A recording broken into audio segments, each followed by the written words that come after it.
Louvado seja nosso Senhor Jesus Cristo. Nós vamos também agora dar continuidade à leitura da carta de São Paulo aos Gálatas, nosso 8º encontro, trabalhar o capítulo 4, versículo 1 ao versículo 11, a maioridade em Cristo. Ouçamos o nosso texto. Vou dar outro exemplo. Durante todo o tempo em que o herdeiro é criança, embora seja dono de tudo, é como se fosse um escravo. Até chegar a data fixada por seu pai, ele fica sob tutores e pessoas que administram seus negócios. O mesmo aconteceu conosco. Éramos como crianças e andávamos como escravos, submetidos aos elementos do mundo. Quando, porém, chegou a plenitude do tempo, Deus enviou seu Filho.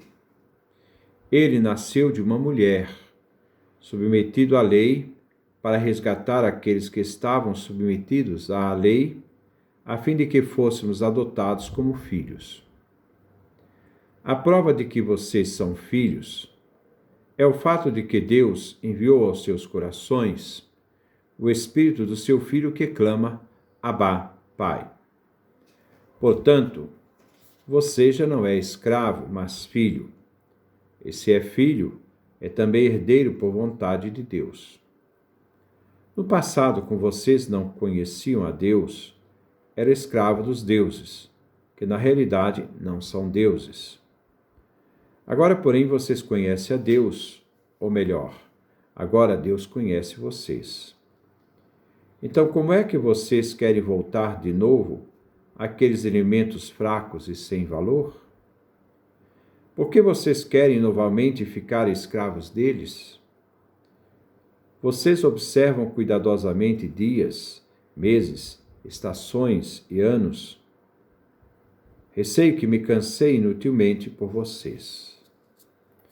Este é o nosso texto, que nós vamos refletir no dia de hoje. A maioridade em Cristo. Versículo 1. Digo mais. Durante o tempo em que o herdeiro é menor, ainda que seja dono de tudo, em nada é diferente de um escravo. Paulo quer demonstrar o significado da herança que os cristãos são participantes. O menor, embora sendo dono de tudo, só pode participar de seus direitos a partir de uma data fixada pelo pai.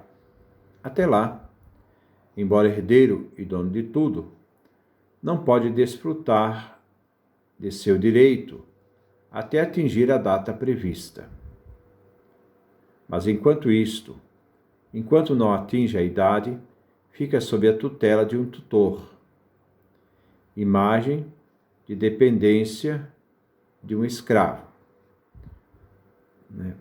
Porque a criança, por estar de uma tutela, e também uma criança ainda menor, ela era considerada, pelo fato de ser menor, ela tinha a mesma condição de um escravo, embora filho.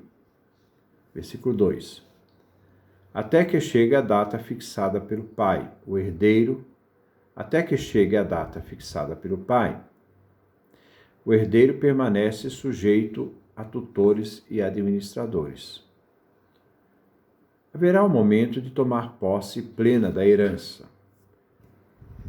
Essa herança que se tem direito, a partir da data fixada. Mas até então, estará sob a guarda de um tutor. Assim também nós. Quando éramos menores, estávamos reduzidos à escravidão, debaixo dos elementos do mundo. Os elementos do mundo eram os antigos senhores. Aos gentios, e os judeus eram tutelados pela lei. Estes eram os tutores e administradores e que mantiveram tanto os gentios quanto os judeus numa servidão. Os elementos do mundo para Paulo, os espíritos elementares, que para os pagãos representavam as forças primitivas do mundo, principalmente os astros, e que Paulo afirma que esses eram os tutores e que mantinham os gálatas no sistema de servidão,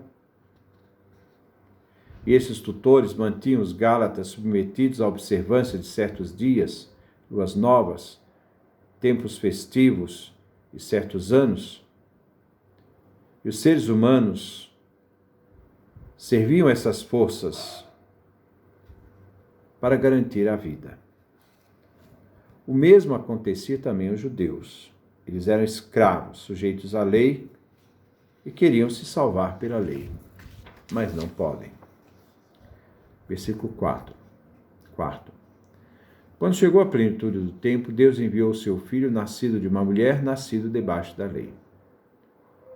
Paulo faz referência à liberdade que se tem desta tutela. Inicia com uma frase temporal, quando o tempo é um critério da vida da criatura. Chegou a plenitude do tempo, a plenitude. Deus, quando age, tudo transborda. O tempo da manifestação de Deus. A palavra tempo usada aqui é cronos.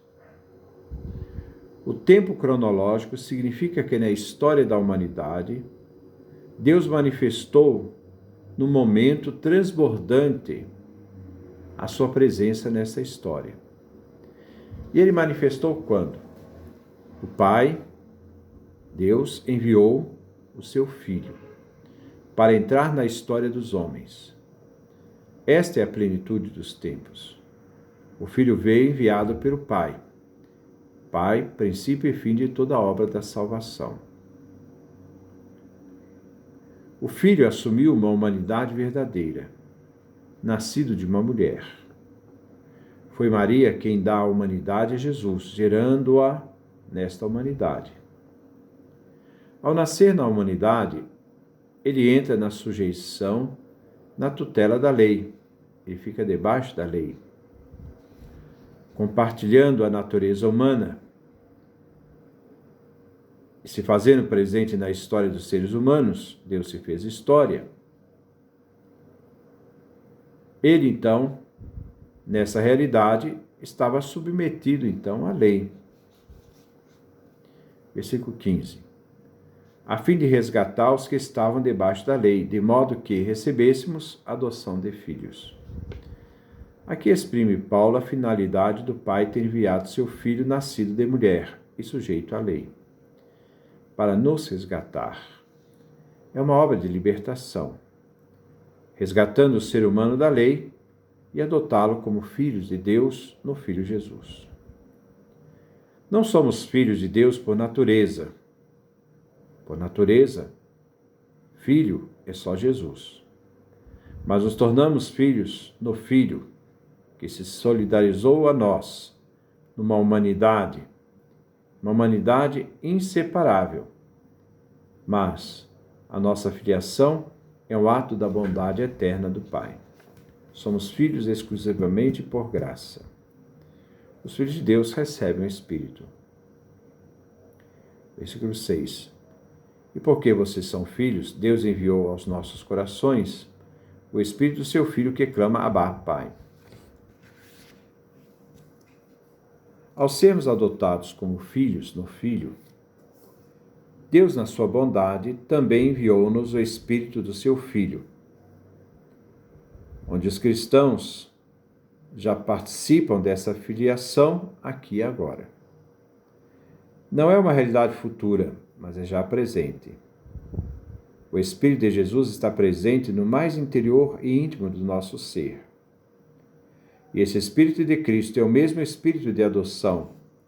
Romanos, capítulo 8, versículo 14 seguintes. E assim, temos o conhecimento e a obediência de filhos, né, ao único Pai, Deus Pai, o Pai de Jesus Cristo. Assim, nesta unidade plena de pessoa, assim nesta unidade plena da pessoa de fé e o Espírito de Cristo, é que nós percebemos que quando oramos, é o próprio Espírito que está em oração por nós.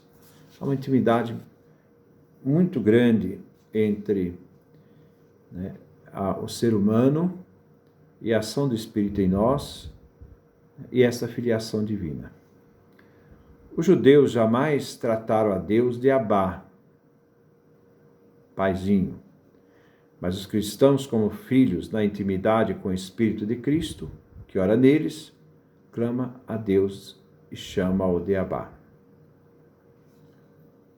Versículo 7. Portanto, você já não é escravo, mas filho. E se você é filho, é também herdeiro por causa de Deus. Paulo, diante da argumentação, faz uma concatenação tendo em vista o que Deus Pai realizou por nós por meio de seu Filho, que nasceu numa humanidade real e perfeita em Maria. Não és escravo, então filho. Se és filho, então herdeiro.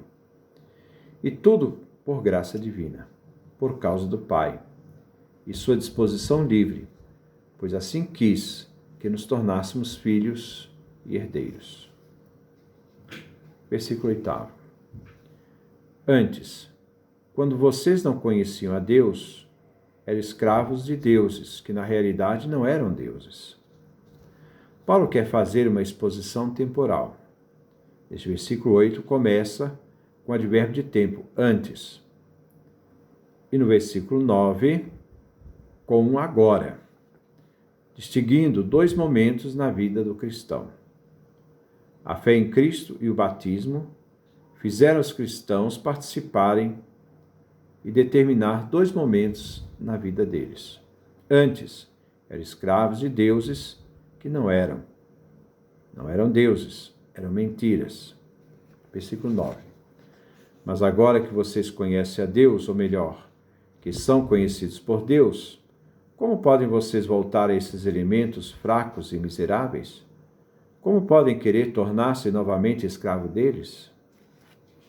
O agora requer uma nova realidade, assumida pela fé em Cristo, onde chegamos, pelo batismo, a conhecer a Deus, isto é, foi Ele que nos conheceu por primeiro e nos deu a graça de herdeiros e filhos. Então, não se pode renunciar à fé e ao batismo, voltando a acreditar nos elementos fracos e miseráveis. Não se pode nem deve renunciar à fé e o batismo, e assim retornar a uma prática pagã e se tornar novamente escravo dos elementos do mundo. Versículo 10. Vocês observam religiosamente dias, meses, estações e anos, isto é, os elementos deste mundo.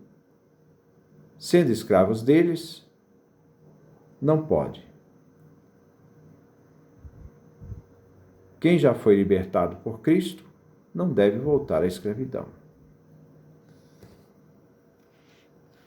Então, como eles podem voltar a observar certas práticas antigas antes do batismo, que aqui chama os elementos do mundo, e voltar do estado de liberdade ao estado de escravidão? Eles não podem fazer isso. Porque quem já foi libertado, unido à fé em Cristo e pelo batismo, jamais devem voltar à escravidão. Faz lembrar Jesus que diz, que a porca, voltou, à lama. Não se pode fazer isso, voltar. Versículo 11. Receio que me cansei inutilmente em favor de vocês. Se os Gálatas retornarem à antiga servidão, antes do batismo, o trabalho de Paulo nada valeu. Eles não se libertaram, mas voltaram à escravidão dos elementos do mundo. Assim, o trabalho de Paulo nada valeu. Ele trabalhou em vão. Que Deus nos dê a sua graça, a sua bênção, a sua face e resplandeça sobre nós.